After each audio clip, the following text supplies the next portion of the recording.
This week in Retrospect, we take a trip to 1991, where swimmer's itch had everyone itching for relief.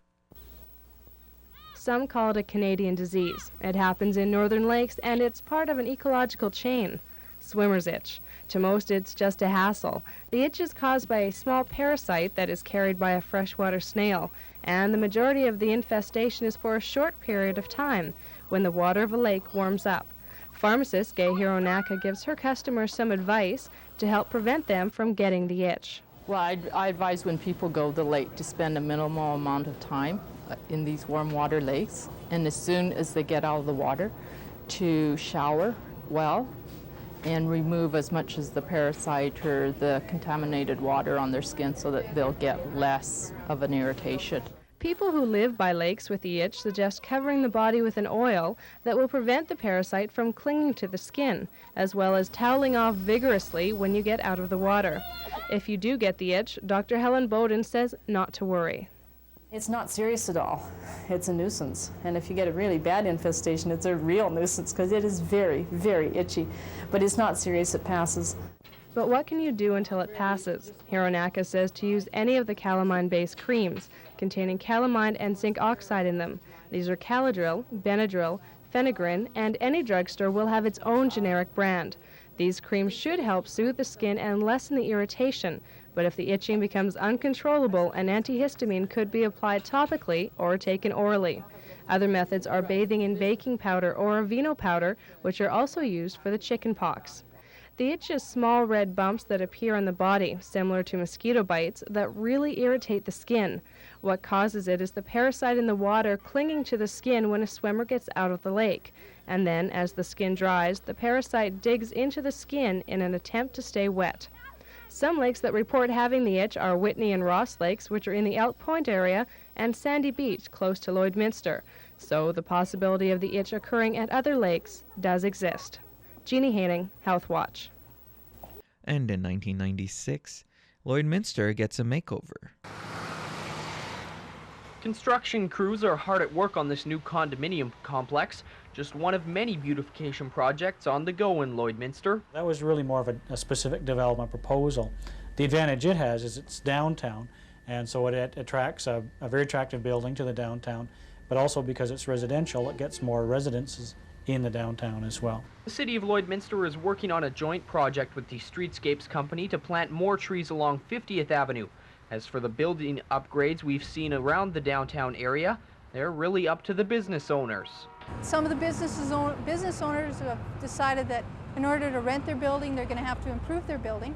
So they've put some money in, and there's been a more concerted effort with trying to find people to lease the buildings. And I think that's all sort of all come together along with Streetscapes to make it look a lot better. Here at the Heritage Center Co-op, renovations are underway as they try to open up some space for new businesses. Our goal is to try and target someone that will complement the business we have here now, help with the traffic draw. It'll be a reciprocating thing, but I think that by having someone here that complements our business will help the downtown and our co-op association as a whole. One new business will open at the Heritage Center tomorrow. The owners of Cappuccino Voltaire saw the co-op's renovations as the perfect opportunity. We heard that they were going to be making some changes and looking for new ideas and hoping to attract a young crowd into the mall, and we're hoping to do the same thing. The city says all of these projects are creating a more beautiful border city, a project that is ongoing. So you never reach an end point. It's always an ephemeral target that you're shooting for. And so every year you try something a little different, a little newer, a little change here, a little modification there, and eventually, you keep moving ahead in that way. But you don't ever want to say, hey, we're done. Joshua Clausen, NewsHour. Next, we journey forward to 2001, when there's a push for more accessibility options. Parking for the physically disabled, an issue the Saskatchewan Human Rights Commission wants the border city to look at.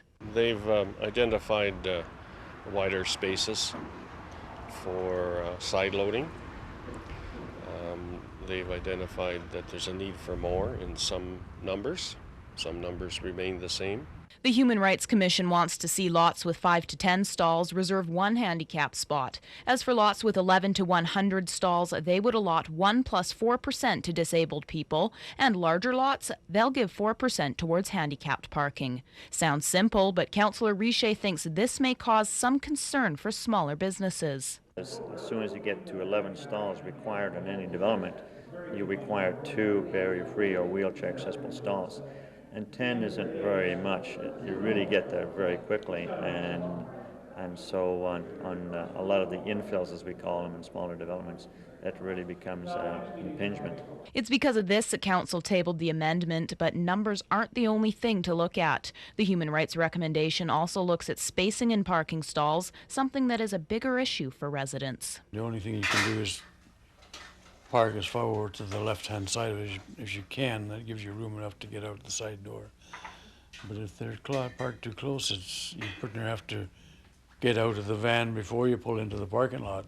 This is also an issue for agencies working with the disabled. The length provided is lots of times not long enough for us. For handy van drivers who do only pickups and drop-offs, spacing is a challenge. We don't actually have to look for a parking spot, just an accessible place to unload. And there's a lot of accessibility? Pretty much, it's pretty good for where we go. As for those who park in handicapped stalls, the recommendations do call for expanded space in loading zones and parking stalls. As for City Council, it will be looking into passing the bylaw amendments in the near future. Anne-Marie Blackburn, NewsHour. And that's all for this week in Retrospect. Retrospect is brought to you by Webb's Machinery. Find New Holland products at Webb's Machinery, your dealer in Vermilion, Vegreville, Lamont, Wainwright, St. Paul, and Consort.